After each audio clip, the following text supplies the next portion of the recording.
రాజకీయాల్లోకి వెళ్ళాలి అనే ఆలోచనలో ఉన్నారు తెలంగాణ గవర్నర్ తమిళిసై. తమిళనాడు నుంచి లోక్సభ ఎన్నికల్లో పోటీ చేసే దిశగా అడుగులు వేస్తున్నారు. అదే విషయాన్ని అధిష్టానానికి చెప్పేందుకు ఢిల్లీ వెళ్లారని ప్రచారం జరుగుతోంది.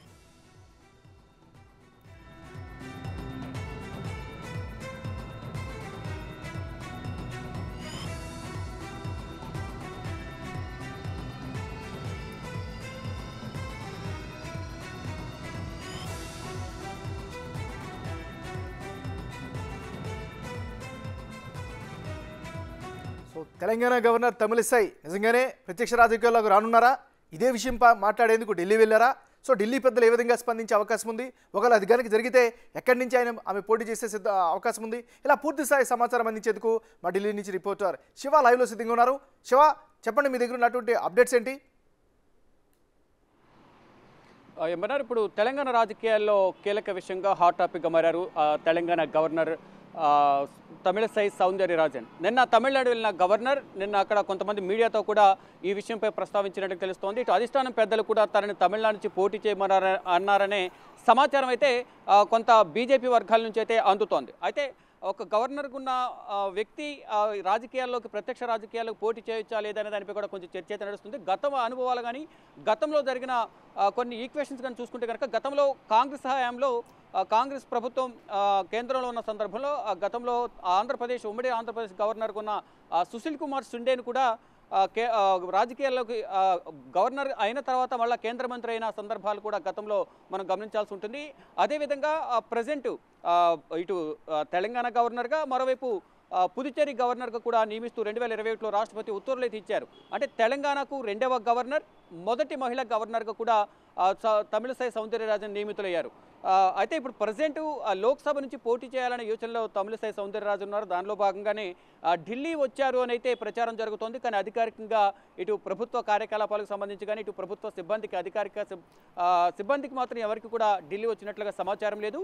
అయితే మనం ప్రజెంట్ జేపీ నడ్డా నివాసం వద్ద ఉన్నాం. అంటే జేపీ నడ్డాను కలుస్తారా, ఇటు అమిత్ షాను కలుస్తారా, ప్రధాని నరేంద్ర మోడీని కలుస్తారా, పార్టీ అగ్రనేతలను కలిసే అవకాశం ఉందంటూ కూడా సమాచారం ఉంటుంది. దానిలో భాగంగానే ఎవరిని కలవబోతున్నారు, ఎప్పుడు కలవబోతున్నారు, ఒకవేళ పోటీ చేస్తే దానికి అధిష్టానం ఒప్పుకుంటుందా, తమిళనాడులో ఎక్కడి నుంచి పోటీ చేయబోతున్నారు అనే దానిపై కూడా రకరకాల ఊహాగానాలు అయితే వ్యక్తమవుతున్నాయి. గతంలో తమిళనాడుకి సంబంధించి బీజేపీ అధ్యక్షురాలుగా ఉపాధ్యక్షురాలుగా కూడా అనేక శాఖల్లో ఆవిడ పదవి బాధ్యతలు చేపట్టారు తమిళనాడులో.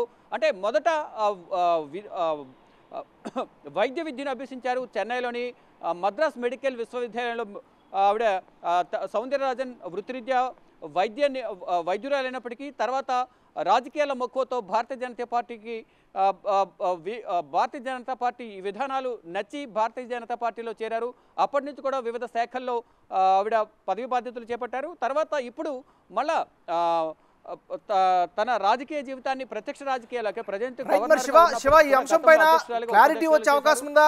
ఎప్పటిలోగా క్లారిటీ వచ్చే అవకాశం ఉంది? ఏమైనా అఫీషియల్ గా ప్రకటన వచ్చే అవకాశం ఉందా? ఏం జరిగే ఛాన్స్ ఉంది మరి?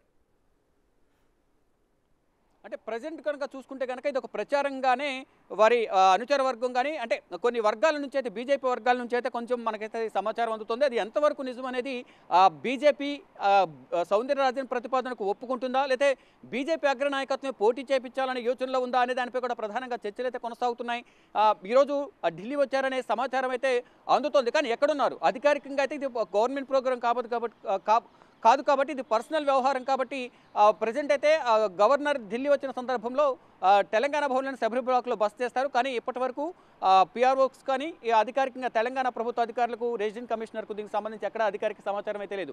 ఒకవేళ పుదుచ్చేరి గవర్నర్కు ఉన్నారు కాబట్టి పుదుచ్చేరి భవన్లో ఏమన్నా బస చేస్తారా, ఇది కూడా మనం గమనించాల్సి ఉంటుంది. మరోవైపు బయట ఎక్కడైనా ఎవరికి తెలియకుండా ఉండాలి కాబట్టి బయట ఎక్కడైనా హోటల్స్లో బస్ చేసి అధిష్టాన పెద్దలను కలిసి సైలెంట్గా మళ్ళీ తిరిగి తెలంగాణ వెళ్ళబోతున్నారా అంటే మొత్తం కూడా ఇప్పుడు హాట్గా చర్చ జరుగుతున్న సందర్భంలో అధిష్టాన పెద్దల నుంచి ఎటువంటి సమాచారం ఉంది, అధిష్టానం పెద్దలు అంగీకరిస్తారా, ఎటువంటి ప్రతిపాదనలు అధిష్టానం ముందు గవర్నర్ తమిళిసై ఉంచబోతున్నారు, ఎక్కడి నుంచి పోటీ చేయబోతున్నారు అనే దానిపై కూడా కొన్ని ఊహాగానాలు అయితే వ్యక్తమవుతున్నాయి. చూడాలి మరి ఏం జరగబోతోంది. గతంలో తమిళనాడు అధ్యక్షురాలుగా ఉపాధ్యక్షురాలుగా అనేక శాఖలకు సంబంధించి వివిధ పదవులు చేపట్టారు కాబట్టి లోక్సభ ఎంపీగా పోటీ చేయడానికి అధిష్టానం ఒప్పుకుంటుందా లేదా అనే దానిపై కూడా రేపటి మధ్యాహ్నం వరకు కూడా ఒక క్లియర్ కట్గా సమాచారం అయితే అందే అవకాశం కనిపిస్తుంది. హోంమంత్రి అమిత్ షాను ముందు కలిసి తర్వాత జేపీ నడ్డాను కలుస్తారంటూ కూడా మనకైతే సమాచారం అందుతుంది. ఏమన్నారు?